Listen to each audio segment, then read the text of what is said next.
मेरे बच्चे के लिए तो मुझे इंसाफ चाहिए, लेकिन ये जो अपनी मनमानी करते हैं पैसे के दम पे और अपने सिस्टम को मरोड़ के कि हमारे माँ बाप हमें पैसे देके बचा लेंगे, हमारा कुछ नहीं हो सकता, ये नहीं होना चाहिए। एक बार सोच के देखिए उस मां की पीड़ा के बारे में, जहां उसे एक फोन आता है, फोन पर एक आवाज होती है और कहा जाता है कि यहां एक लड़के की बाइक मिली है और उस पर सवार जो लड़का था उसकी मौत हो चुकी है। एक्सीडेंट में लड़के की ऑन द स्पॉट मौत हो चुकी है। क्या बीती होगी उस मां पर, जिनका इकलौता बेटा सिर्फ और सिर्फ रईस जादों की अय्याशी की भेंट चढ़ गया। मामला द्वारका का है, जहां एक तेज रफ्तार स्कॉर्पियो ने पहले एक टैक्सी में टक्कर मारी, उसके बाद एक लड़के को रौंद दिया। स्कॉर्पियो चलाने वाला नाबालिग, लेकिन जिसे रौंदा गया उस लड़के की उम्र 23 साल थी, अपने घर का इकलौता चिराग था, अपनी मां का इकलौता बेटा था। मां भी सिंगल मदर है, मां को बेटे से कई उम्मीदें थी। उस मां की दुनिया उस बेटे के इर्द गिर्द ही घूमती थी, लेकिन अब उस मां की चीख पुकार शायद सिस्टम के कानों तक भी नहीं पहुंच पा रही है। तभी तो शायद उसकी मां को बार बार इंटरव्यू देकर, बार बार सोशल मीडिया पर वीडियो बना के डालने पड़ रहे हैं कि मुझे इंसाफ चाहिए, मेरे बेटे की मौत का इंसाफ चाहिए। तो मेरा बेटा जब बस के पीछे था, उसने राइट साइड देखने की कोशिश करी है, इतनी देर में उसने उसको उड़ा दिया। इसका एक्सेलरेशन इतना ज़्यादा था कि उसको उड़ाने के बाद भी इसने ब्रेक नहीं मारे।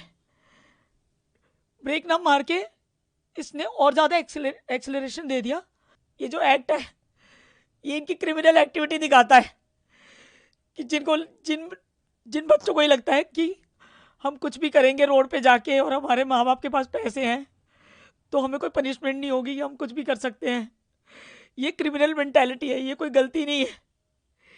ये इसको सिर्फ एक एक्सीडेंट नहीं बोल सकते, क्योंकि ये घर से फन वीडियो बना रहे थे, स्टंट, और इनकी रील के चक्कर में मेरे बच्चे की ज़िंदगी चली गई।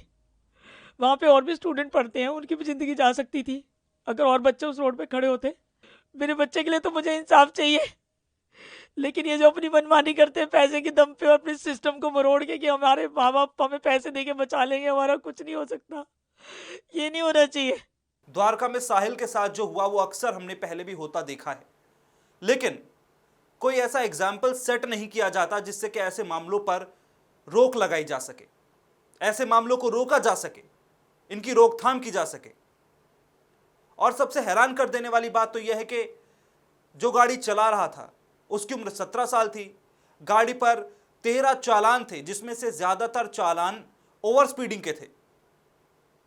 इसके अलावा गाड़ी चलाने वाले को छोड़ दिया गया, ना कोई ट्रायल, ना कोई कार्रवाई, फिलहाल छोड़ दिया गया।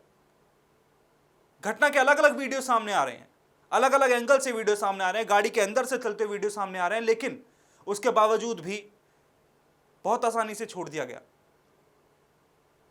आखिरकार उस मां की पीड़ा का हिसाब कौन देगा? उस मां के आंसुओं का जवाब कौन देगा? हम शायद सोच भी नहीं सकते हैं कि उस मां पर क्या बीत रही है, इक्का माकन पर क्या बीत रही है। हम सोच नहीं सकते, हम समझ भी नहीं सकते।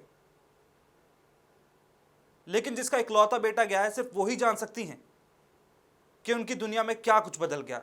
उनकी दुनिया उनके बेटे के चारों तरफ घूमती थी, लेकिन क्या छिन गया उनसे?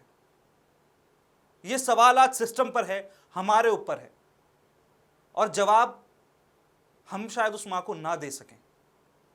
क्या वाकई में हमारा सिस्टम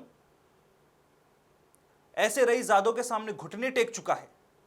और ऐसे एक नहीं, पिछले कई दिनों में ऐसे कई मामले सामने आए हैं जहां तो सिस्टम की लापरवाही से किसी की जान गई है, या फिर ऐसे रईसजादों की शौक के चलते किसी नाबालिग या फिर किसी मासूम की जान चली गई है।